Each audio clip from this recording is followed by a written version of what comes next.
ओम शांति।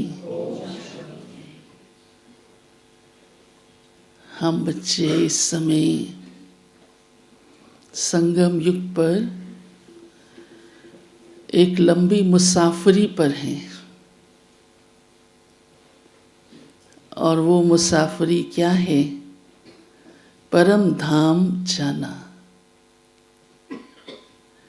अभी हम रोज बुद्धि योग बल से परम धाम जाते हैं तो माना मुसाफरी करते हैं।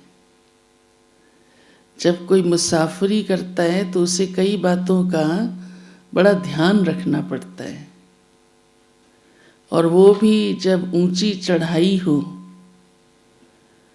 तो एक एक कदम इतने ध्यान से उठाना और रखना पड़ता है कि जरा भी पैर खिसके नहीं।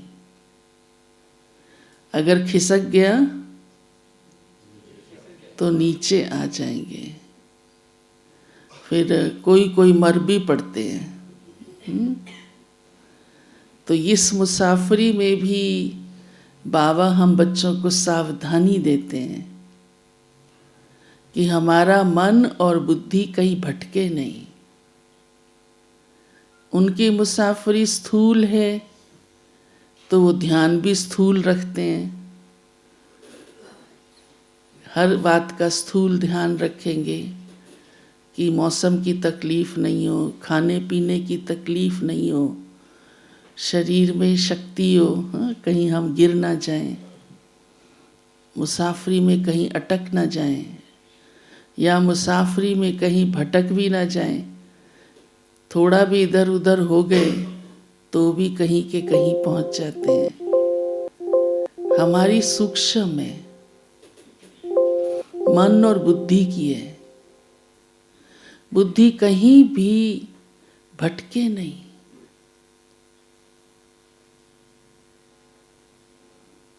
भटकने के कई रास्ते हैं, इसका बड़ा अटेंशन चाहिए। माया तो कहीं से भी पकड़ लेती है ना बुद्धि को,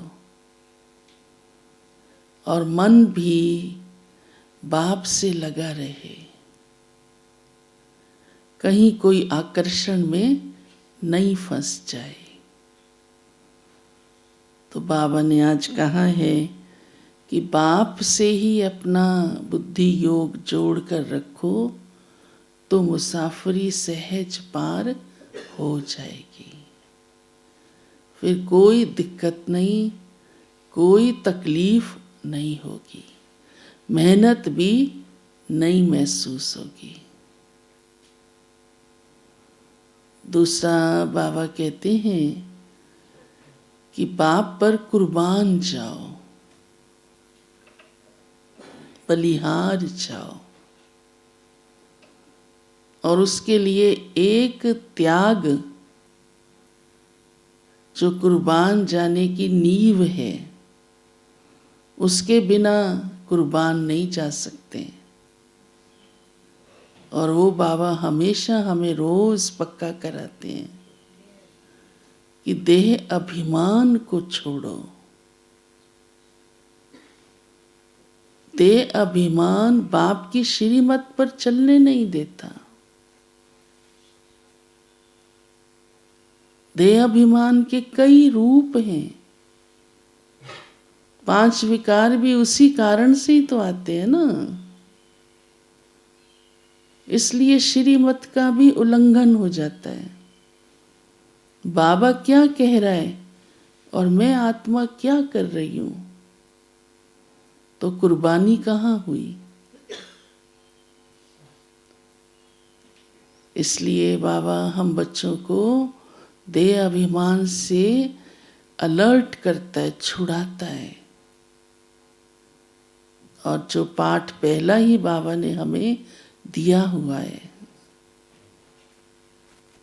सारी समस्याओं की जड़ क्या है? देह अभिमान। सारी समस्याओं की, सारे विकारों की जड़ भी देह अभिमान है, जो श्रीमत पर नहीं चलने देती। मनमत आ जाती है। तो ये पुरुषार्थ दे अभिमान को त्यागना तब है कहेंगे हम बाप पर बलिहार गए, कुर्बान गए। क्योंकि श्रीमती फॉलो तब होती है, देहाभिमानी श्रीमत पर नहीं चल सकता। दूसरा आज विशेष बाबा ने कहा है, कहते हैं ना, तुम मात पिता हम बालक तेरे, तुम्हारी कृपा से सुख घनेरे। अब ये बात तो बड़ी अच्छी है, लेकिन क्या किसने ये देखा कि मेरे ऊपर कृपा है उसकी? क्योंकि कृपा भी तब होती है जब उसको पिता के रूप से, टीचर के रूप से, गुरु के रूप से उसकी शिक्षा को जीवन में लाते हैं। लौकिक में भी देखो, माता पिता समझते हैं मेरी ये संतान है, इसको सुखी रखना है, पर संतान अगर आज्ञाकारी ना हो तो वो आशीर्वाद भी नहीं देते, देते भी हैं तो ऊपर ऊपर से देते हैं। दिल नहीं कहता, सिर्फ मुख कहता है। यहाँ बाबा कहते हैं क्योंकि मैं तुम्हारे पर यही ही कृपा करता हूँ कि तुम्हें टीचर बनकर पढ़ाता हूँ, मेरा पढ़ाना ही कृपा है।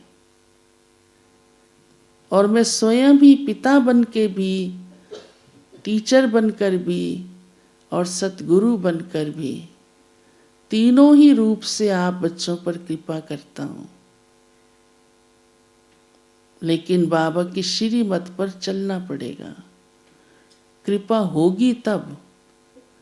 बाबा करता है, लेकिन हम उसके पात्र तो तब बनेंगे ना जब हम उसकी श्रीमत पर चलेंगे। और ये बाबा ने हमें सुख दे दिया कि तीनों ही रूप से एक साथ मिल जाती है। देखो कमाल है ना। एक बाबा की आज्ञा मानी, पिता का भी सुख मिल गया, कृपा हो गई, टीचर का भी मिल गया और सतगुरु का भी मिल गया। दुनिया में तो ऐसा संभव नहीं होता, बल्कि कई बार और ही दुविधा खड़ी हो जाती है। हाँ, गुरु को कहते हैं मेरा बाप तो ऐसे कहता है, अब बताओ मैं उसकी मानूं या आपकी मानूं? हाँ, और यहाँ तो बाबा ने जो कहा वही टीचर है और वही सतगुरु है और वही पिता है। तीनों रूप से हमारा पालन सहज ही हो जाता है। कितना भाग्य ये हम बच्चों का। तो फिर सुख घनेरे जीवन में